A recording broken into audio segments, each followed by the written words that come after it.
I'm Professor Pi. Welcome to my daily mathematical adventures.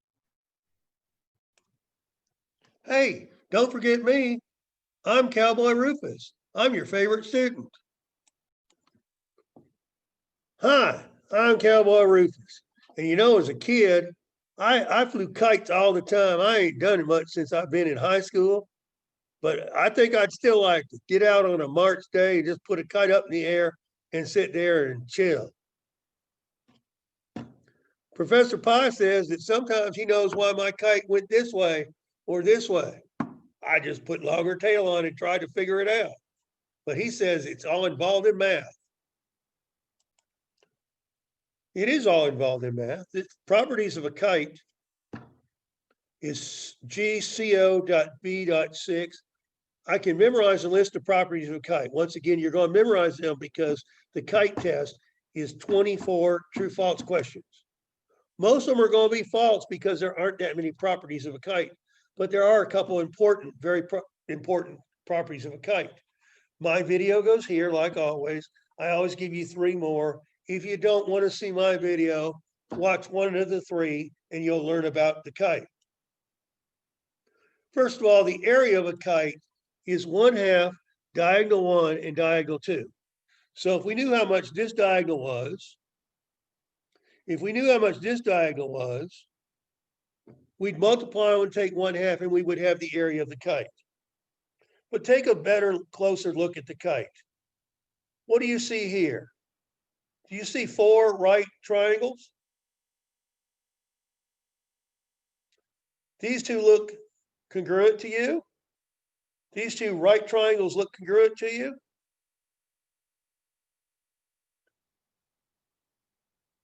If they are congruent, and they are, and they're right triangles, then this side and this side, this side and this side would be congruent.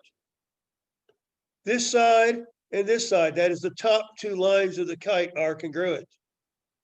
Because I've got 4 right triangles, you could find the area of the kite by finding the area of triangle 1, 2, 3, and 4 and adding them together. Knowing, of course, that the top 2 triangles are congruent, right triangles, and the bottom 2 are right triangles.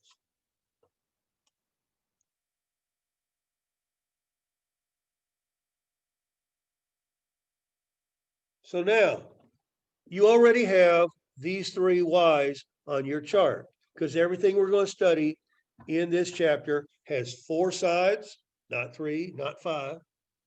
It has 360 degrees inside, and it has 360 degrees outside if you take one angle at each vertex.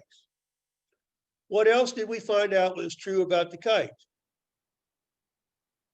It has 2 pair of congruent sides. Not like a parallelogram. This parallelogram has 2 pair, but it's top and bottom and side and side. Our kite, a little bit different. Our kite has 2 congruent sides. Our kite has congruent side 1 and 2 and congruent side 3 and 4. It has 2 pair of congruent sides. Not like a parallelogram, but they are congruent. So let's put a Y there, 2 pair of congruent sides. And then let's talk about why his kite went sideways. Cowboy Rufus tells me occasionally the kite would just do this. And he wanted it to fly straight up, but it flew this way. All Cowboy Rufus needed was a protractor. If the sticks in the middle of your kite are exactly 90 degrees, exactly perpendicular is what we call 90 degrees,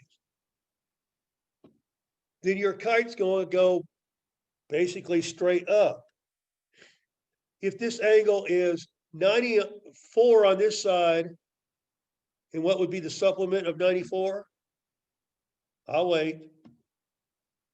It's not 86. Come on. Borrow, subtract, do whatever you got to do.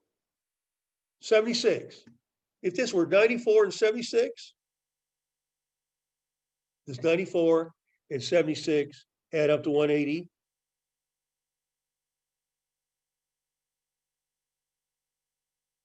Nope. Let's try it again. Get out calculator, try it. Now we saw that little math problem. It's 94 degrees and 86. If this side were 94 and this side were 86, your kite would want to go to the left all the time.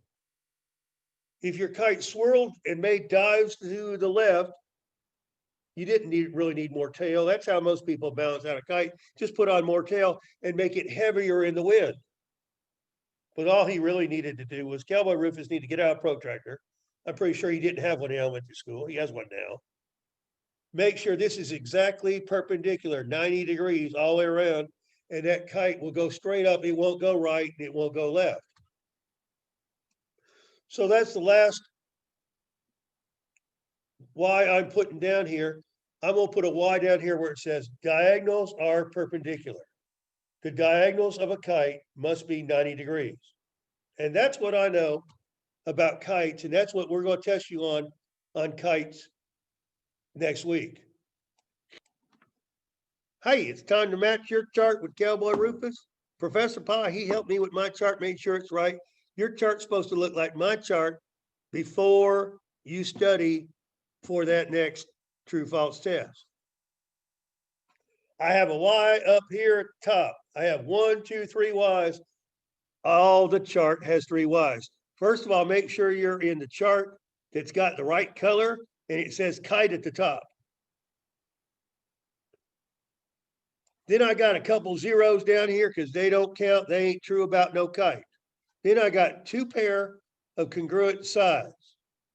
You got to have a yes there. That's true. And the other one is diagonals are perpendicular. You got to have a Y there because that's true about a kite. And you can put zeros everywhere else down that column. Check and make sure. I got 5 Ys and a bunch of zeros because they don't count because they don't got nothing to do with no kite.